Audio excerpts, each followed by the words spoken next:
こんにちは、アリスチャンネルです。今回は自然の神々3回目、木の神と月の神です。第1回、第2回ご覧になってらっしゃらない方はぜひそちらもご覧になってみてください。概要欄に URL を貼っておきます。では早速ご紹介していきましょう。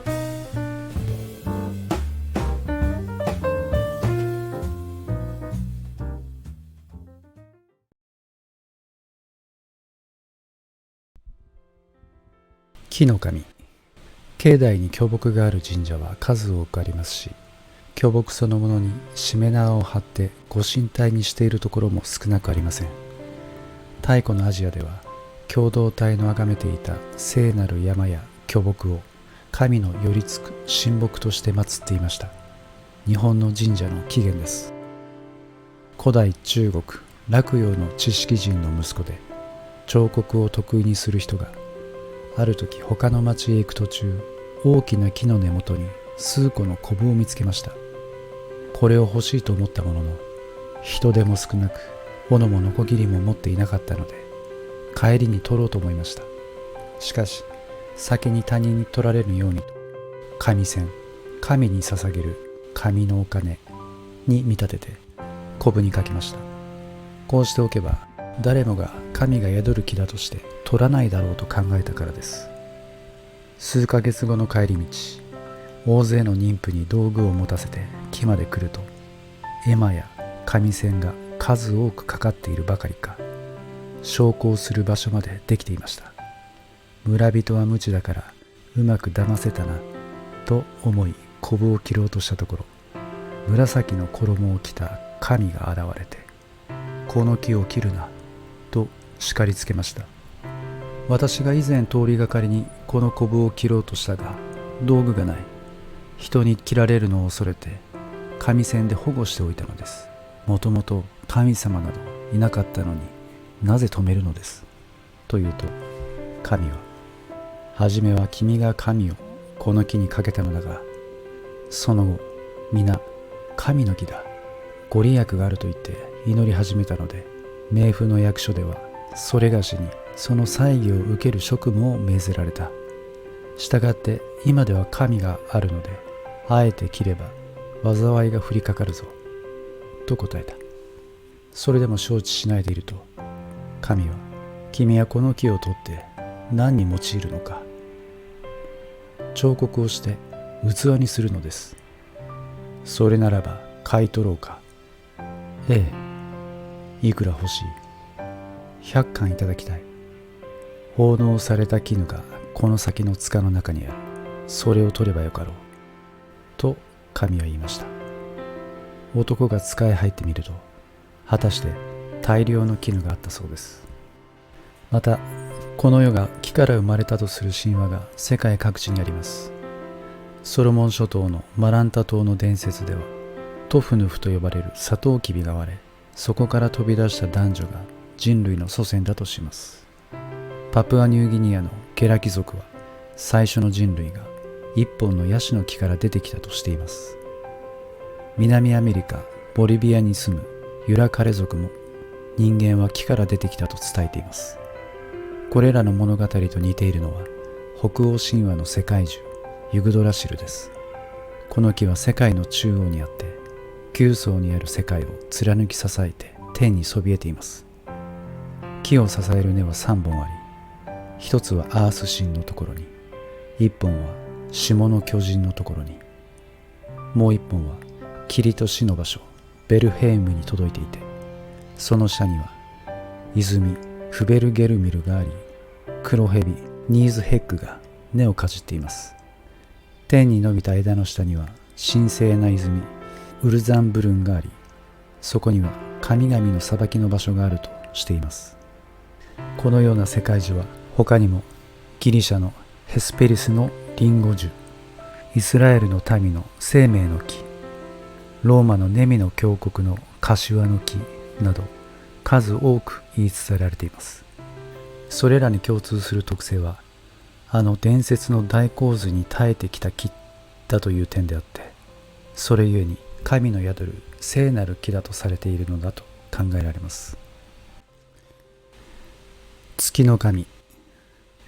地球から38万キロのところで周回する月は1年に3センチずつ遠ざかっています。したがって45億年前に地球ができ、その数万年後に月が誕生したとき、両者の位置は極めて近く、その距離は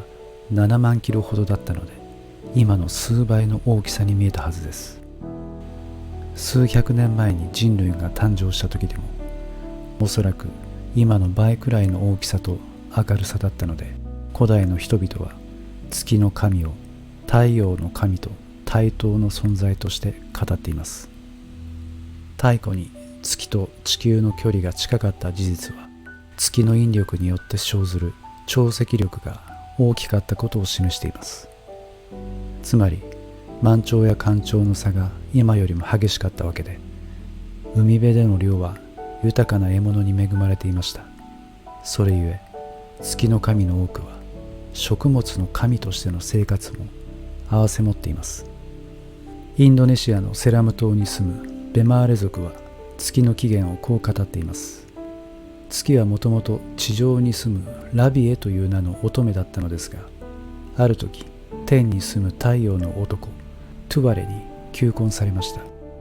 しかしラビエの親族がこの申し出入れを断ると、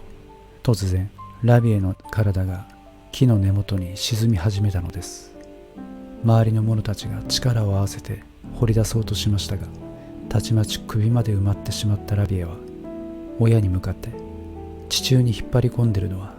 トゥワレで、私は今死ななければなりません。どうか豚を一頭備えて死者のための祭りをして、3日目の晩になったら皆で空を見上げてください。私はそこに光となって現れるでしょう。と言って大地に消えました。言葉通りに3日間祭りを行うと、その晩西の空に大きな満月が現れるのを見たというのです。ドイツの民族学者イエンゼンは、この話を同じインドネシアのベマーレ族が語る神話に出てくるハイヌベレと結びつけ、両者は同じ神格の2つの側面を表していると判断しました。ハイヌベレ神話はこう語ります。デマ神と呼ばれた最初の人間は、セラム島のヌヌサク山のバナナの木の実から生まれました。この時一つだけ未熟な実が残っていましたが、この実からはムルワ・サテネという若い娘が誕生し、デマたちの支配者となりました。デマたちは9つの家族を作って森の中に住みましたが、その中に妻子のいないアメタという男がいました。アメタはある日、犬を連れて狩りに出かけ、イノシシを見つけて池に追い込みました。溺れ死んだイノシシの牙にココナシの実がついていたので、これを持ち帰ると、その夜の夢に男が現れて、その実はもう芽が出かかっているから土に埋めなさいと告げました。アメタがその通りにすると、ココヤシは3日後に高い木になり、さらに3日経つと花が咲きました。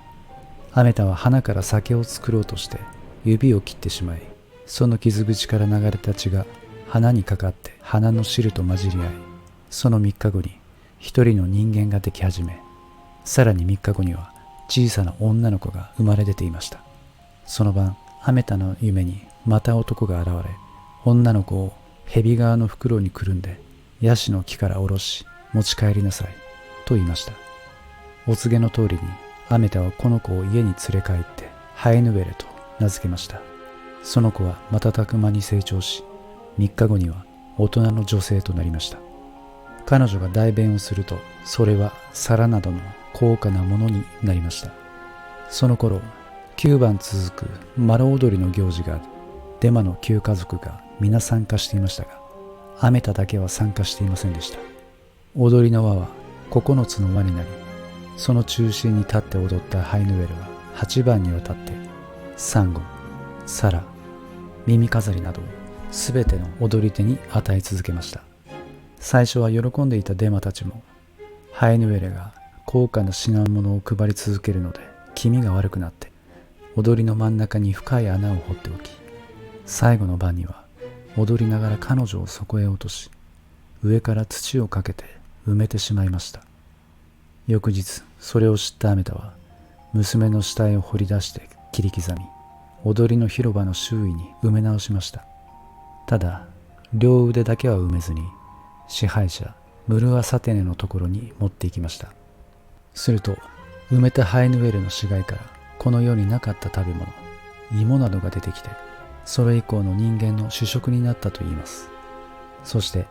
ハイヌウェルの殺害に起こったムルア・サテネは広場に螺旋の形をした門を作り、その入り口にデマの全員を集めると、私は人殺しをしたお前たちの前から去るが、その前に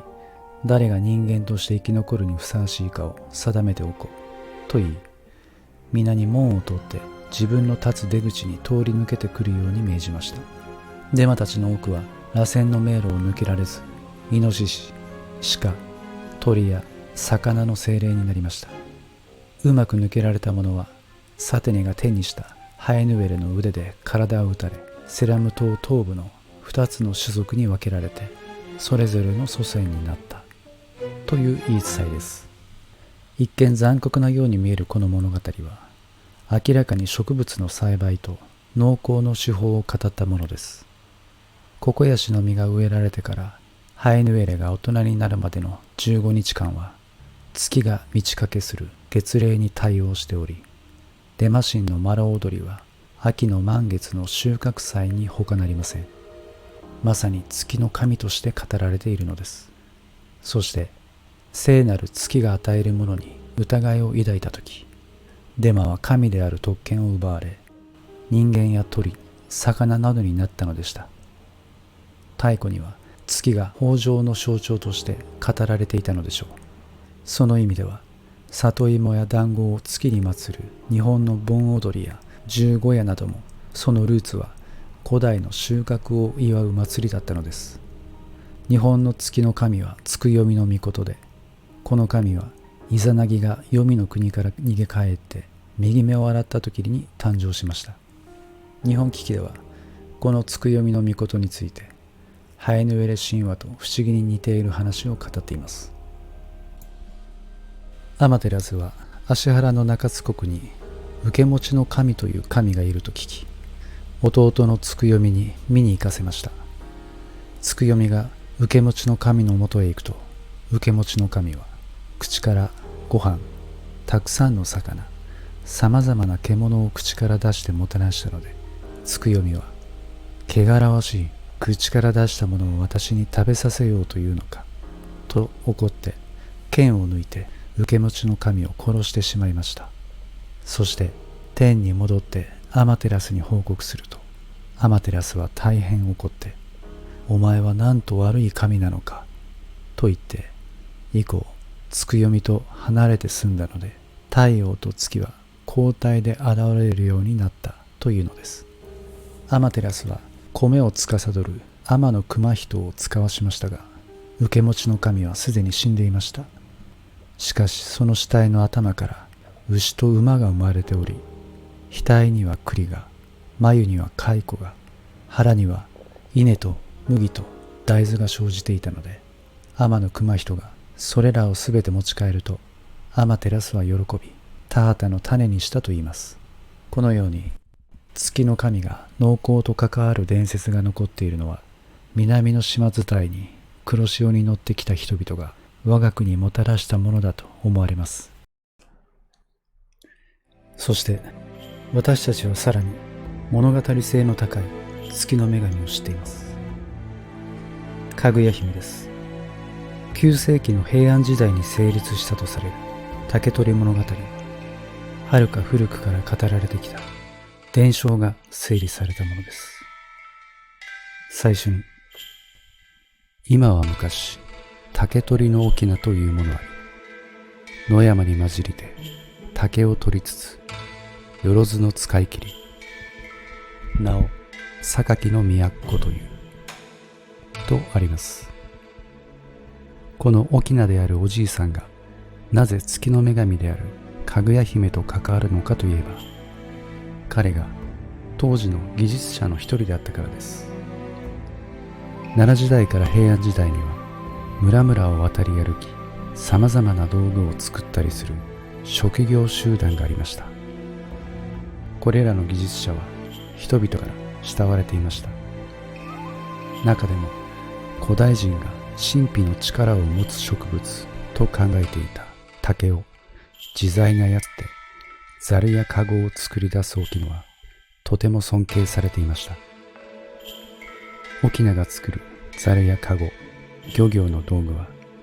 月がもたらす作物や魚を取るのに欠かせないものです。月から来たかぐや姫が農業などの道具を作る沖野のもとに現れたのは、古代の人が月を豊穣の象徴と考えていた遥か太古からの伝承の影響を受けているのです。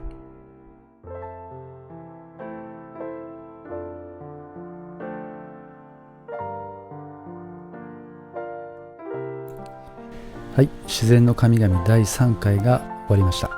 次は火の神、地の神、水の神になります。ぜひご覧になっていただければ嬉しいです。ではまたお会いしましょう。